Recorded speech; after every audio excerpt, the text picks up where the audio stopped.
Good morning. I'm going to read on Isaiah 55. Seek the Lord while he may be found. Call upon him while he is near. Let the wicked forsake his way, and the unrighteous man his thoughts.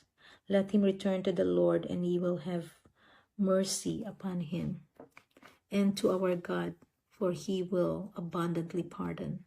For my thoughts are not your thoughts, nor your ways my ways, says the Lord.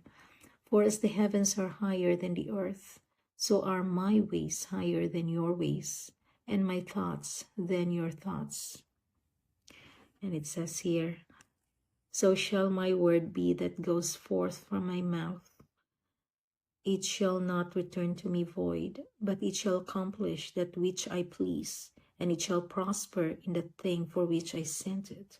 For you shall go out with joy and be led forth with peace. The mountains and the hills shall break forth into singing before you, and all the trees of the field shall clap their hands. Hallelujah.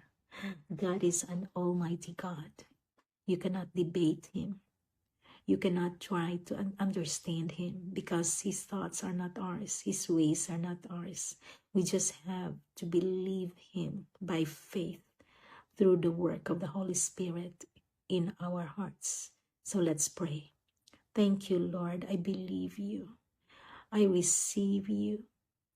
And I trust you, Lord. Thank you, Lord. I give my life to you.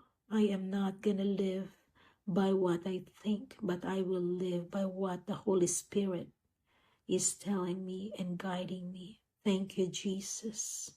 This is the day that you have made for me, so therefore I will rejoice today. And I believe you, Lord, in Jesus' name. Amen.